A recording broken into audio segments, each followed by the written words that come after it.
السلام علیکم ورحمۃ اللہ وبرکاتہ. اعوذ باللہ من الشیطان الرجیم. بسم اللہ الرحمن الرحیم.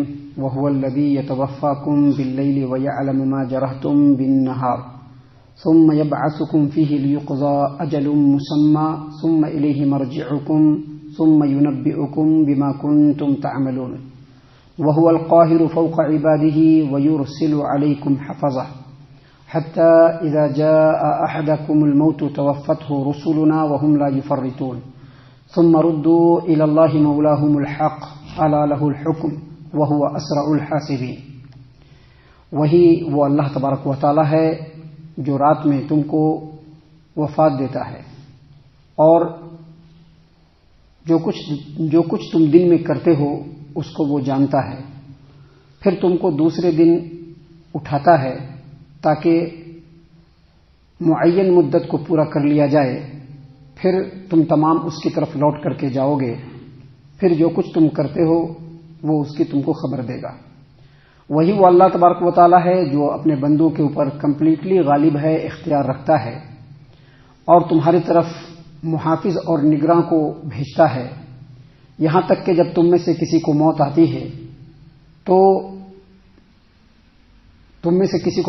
ہے تو اس کو ہمارے فرشتے موت دیتے ہیں اور اس میں وہ بالکل ہی کوتاہی نہیں کرتے.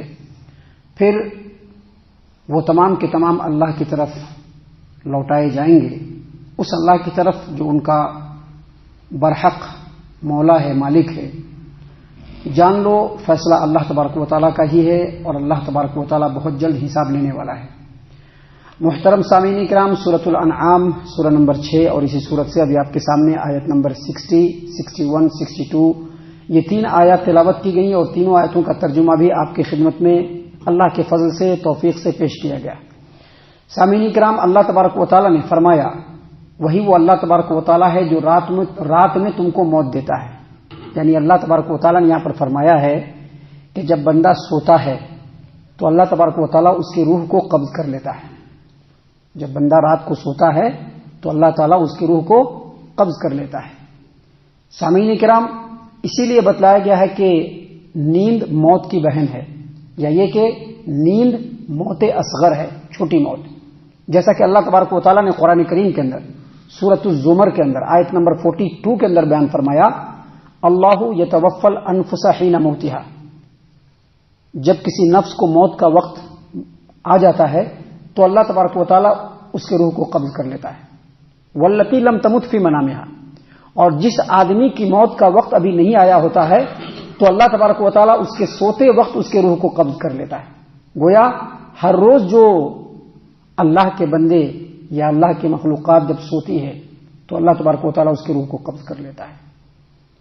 اللہ نے آگے فرمایا، اللہ یتوفی الانفس حین موتها واللتی لم تمت فی منامها، اور پھر فرمایا وَيُمْسِكُ الَّتِي قَضَى عَلَيْهَا الْمَوْتِ، اور جس کے موت کا فیصلہ اللہ نے کر دیا ہو پھر اس کے روح کو اللہ روک لیتا ہے. ابھی رات میں سب لوگ سوئے اور سب کے روح کو اللہ نے قبض کیا، اور اب اس میں سے جن لوگوں کی موت کا وقت مقرر ہو چکا ہے، فیصلہ ہو چکا ہے، اس کے روح کو اللہ تبارک و تعالیٰ روک لیتا ہے.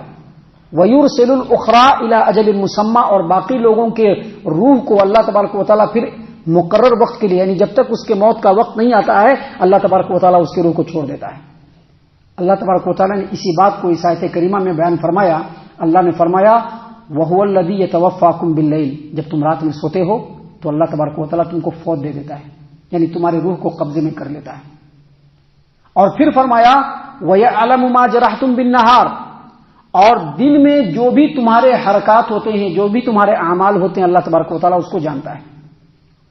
دن میں تم جو کچھ بھی کرتے ہو، بیٹھے رہتے ہو، کھڑے رہتے ہو، چلتے رہتے ہو، بھاگتے رہتے ہو، کام کرتے رہتے ہو، لوگوں کے سامنے کرتے رہتے ہو، چھپ کر کے کرتے رہتے ہو، اللہ تبارک و تعالیٰ ان تمام چیزوں کو جانتا ہے.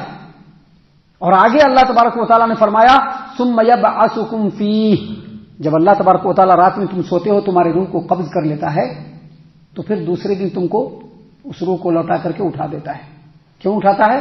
اللہ نے آگے فرمایا لیقضی اجل مسمى، تاکہ معین اور مقرر مدت کو پورا کیا جائے. معین اور مقرر مدت کو پورا کیا جائے. جس کا جو وقت مقرر ہے ہر انسان کا جو اس کی موت کا جو وقت مقرر ہے، ہر دن اللہ تبارک و تعالیٰ اس کی روح کو قبضہ کرتا ہے اور پھر اس کو صبح میں لوٹا دیتا ہے تاکہ اس کی عمر کی جو اوقات ہے اس کو کمپلیٹ کر دیا جائے۔ اس کے بعد اللہ تبارک و تعالیٰ نے آگے فرمایا کہ ثم الیہ مرجعکم، پھر وقت آئے گا تم سب کے سب مر جاؤ گے اور اللہ کی طرف لوٹائے جاؤ گے، سب کے سب مر جاؤ گے، اللہ کی طرف لوٹائے جاؤ گے۔ آگے فرمایا ثم ينبئکم بما کنتم تعملون، اور دنیا میں جو کچھ بھی تم عمل کرتے رہے، اچھا یا برا، جیسا بھی تم نے عمل کیا دنیا کے اندر، جو کچھ بھی تم اعمال انجام دیتے رہے، کل قیامت کے دن اللہ تبارک و تعالیٰ ان تمام اعمال کو بتلائے گا۔ اس کے بعد اللہ تبارک و تعالیٰ نے فرمایا وَهُوَ الْقَاهِرُ فَوْقَ عِبَادِهِ، اللہ تبارک و تعالیٰ اپنے بندوں کے اوپر مکمل قدرت رکھتا ہے، کمپلیٹ اختیار رکھتا ہے۔ ہر مخلوق میں سے ہر ایک اور انسانوں میں سے ہر ایک اللہ تبارک و تعالیٰ کی عظمت، جلال، اختیار اور قدرت کے سامنے اپنے سر کو جھکائے ہوئے ہے۔ ہر کوئی چاہے وہ کوئی بھی ہو، فرعون وقت بھی اگر ہے تو وہ بھی اللہ تبارک و تعالیٰ کے سامنے بالکل سرنگوں ہے، ذلیل ہے، رسوا ہے۔ اس کے بعد اللہ تبارک و تعالیٰ نے فرمایا وَيُرْسِلُ عَلَيْكُمْ حَفَظَةً، اللہ تبارک و تعالیٰ تمہارے اوپر محافظ اور نگران کو بھی بھیجتا ہے، ہر وقت ہر دن۔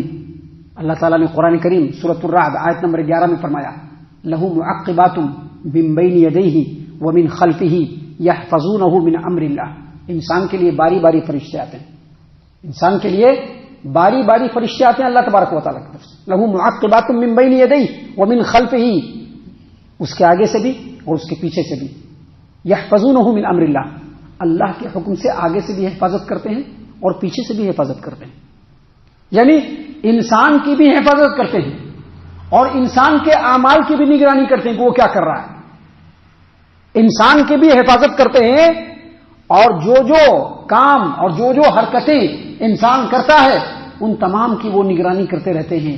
اللہ تبارک و تعالیٰ نے قرآن کریم سورۃ الانفطار آیت نمبر 10 اور 11 میں بیان فرمایا وَإِنَّ عَلَيْكُمْ لَحَافِظِينَ، اور بے شک تم لوگوں کے اوپر اللہ تبارک و تعالیٰ کی طرف سے نگہبان مقرر ہے، اور ان کا نام کیا ہے؟ کرامن کاتبین، عزت والے ہیں اور لکھنے والے ہیں، عزت والے ہیں اور لکھنے والے ہیں۔ اس کے بعد اللہ تبارک و تعالیٰ نے قرآن کریم میں ایک اور مقام پر سورہ قاف آیت نمبر 17 اور 18 میں بیان فرمایا اذ يتلقى المتلقيان عن اليمين وعن الشمال قعيد ما يلفظ من قول الا لديه رقيب عتيد، بندہ جب کوئی کام کرتا ہے، کچھ بھی کرتا ہے، تو دو لینے والے اس کے دائیں طرف بھی اور اس کے بائیں طرف بھی بیٹھے رہتے ہیں اس کو لینے کے لیے، اور جہاں کچھ کرتا ہے اس کو فوراً لے کے لکھ لیتے ہیں۔ ما يلفظ من قول، زبان سے وہ کچھ بھی بولتا ہے، سچ یا جھوٹ، جو کچھ بھی بولتا ہے، دائیں بائیں جو بیٹھے ہوئے فرشتے ہیں اس کو فوراً نگہبان اس کے لیے تیار رہتے ہیں لکھنے کے لیے، رقیب عتید، ہر وقت وہ نگہبان تیار رہتے ہیں۔ تو اللہ تبارک و تعالیٰ نے اسی بات کو یہاں پر بیان فرمایا وَهُوَ الْقَاهِرُ فَوْقَ عِبَادِهِ، اللہ تبارک و تعالیٰ اپنے بندوں کے اوپر مکمل قدرت اور اختیار رکھتا ہے۔ وَيُرْسِلُ عَلَيْكُمْ حَفَظَةً، اور تم لوگوں کے اوپر اللہ تبارک و تعالیٰ نے حفاظت کرنے والے، نگرانی کرنے والے فرشتے کو مقرر کر رکھا ہے، جو ہماری حفاظت بھی کرتے ہیں اور ہمارے اعمال کی نگرانی بھی کرتے ہیں۔ ہمارے پورے زندگی کا لیکھا جوکھا وہ لکھ کر کے تیار کر رہے ہیں، جس کو قیامت کے دن اللہ تبارک و تعالیٰ کی بارگاہ میں پیش کیا جائے گا، اور اللہ تبارک و تعالیٰ وہ ہم کو دکھلائیں گے اور کہیں گے کہ دیکھو تم نے دنیا میں یہ سب عمل کیا تھا۔ سامعین کرام، اس کے بعد اللہ تبارک و تعالیٰ نے فرمایا حتی اذا جاء احدکم الموت توفته رسلنا، جب تم میں سے کسی کی موت کا وقت آ جاتا ہے تو جو ہمارے فرشتے ہیں اس کو فوراً موت دے دیتے ہیں۔ تم میں سے کسی کو بھی جب موت کا وقت اس کے آ جاتا ہے، ہمارے فرشتے اس کو فوراً موت دے دیتے ہیں، اس کو فوراً اس کو قبضے میں کر لیتے ہیں۔ ہمارے فرشتے، آپ نے سنا ہوگا بعض لوگ کہتے ہیں اسرائیل علیہ السلام، حالانکہ اسرائیل علیہ السلام نہیں بلکہ ملک الموت کا لفظ جو ہے وہ قرآن اور حدیث کے اندر آتا ہے، ملک الموت جو موت کا فرشتہ ہوتا ہے۔ اور ان کے بارے میں امام عبداللہ ابن عباس رضی اللہ عنہما اور دیگر جو تفسیر کے ائمہ کرام ہیں انہوں نے کہا ہے کہ بہت سارے فرشتے مقرر ہیں جو ملک الموت کا تعاون کرنے کے لیے ہر وقت تیار رہتے ہیں، اور جب کسی کی موت کا وقت آتا ہے تو سب مل کر کے رگوں کو جات کر کے اس کو ہاتھ ڈال کر کے اس کے روح کو نکالتے ہیں، اور جب روح حلق تک آتی ہے تو ملک الموت اس کو اپنے قبضے میں لے لیتے ہیں۔ اللہ نے فرمایا توفتہ رسولنا، جب اس کی موت کا وقت آ جاتا ہے تو ہمارے فرشتے اس کو موت دے دیتے ہیں، وہم لا یفرطون، اور اس میں ایک رتی بھر بھی کوتاہی نہیں کرتے ہیں۔ رتی بھر بھی کوتاہی نہیں کرتے ہیں کیا مطلب؟ جیسے ہی فرشتے اس روح کو اپنے قبضے میں لیتے ہیں، اپنی کسٹڈی میں لیتے ہیں، اس کی حفاظت کے لیے وہ تیار ہو جاتے ہیں، اور جب تک اللہ نے جس مقام پر اس کو پہنچانے کے لیے نہیں کہا ہے، جب اللہ نے جس مقام پر اس روح کو پہنچانے کے لیے کہا ہے، جب تک اس مقام پر وہ نہیں پہنچا دیتے، اس روح کی حفاظت کرنے میں وہ کوتاہی نہیں کرتے ہیں۔ اگر نیک آدمی کی روح ہے اس کو علیین میں پہنچا دیتے ہیں، اگر بدکار کی روح ہے تو اس کو سجین میں پہنچا دیتے ہیں۔ اسی بات کو اللہ تبارک و تعالیٰ نے فرمایا کہ وہم لا یفرطون، وہ ان روحوں کی حفاظت کرنے میں ایک رتی بڑے بھی کوتاہی نہیں کرتے۔ اس کے بعد اگلی آیت کریمہ میں اللہ نے فرمایا ثم ردوا الی اللہ مولاہم الحق، پھر یہ سب کے سب کہاں لوٹیں گے؟ اپنے اللہ کی بارگاہ میں جو برحق مالک ہے، اپنے اللہ کے بارگاہ میں جو برحق مالک ہے، اپنے اللہ کے بارگاہ میں جو برحق مالک ہے۔ یہاں پر پھر لوٹائے جائیں گے اپنے اللہ کی بارگاہ میں جو برحق مالک ہے۔ اس کے بارے میں مفسرین کے دو اقوال ہیں۔ بعض لوگ کہتے ہیں کہ اس سے مراد فرشتے ہیں جو یہ تمام کام کر کے اللہ کے بارگاہ میں لوٹ جاتے ہیں، اور دوسرے مفسرین نے کہا ہے کہ اس سے مراد تمام کے تمام مخلوقات ہیں جو کل قیامت کے میدان میں اللہ کے بارگاہ میں لوٹنے والے ہیں، تمام کے تمام۔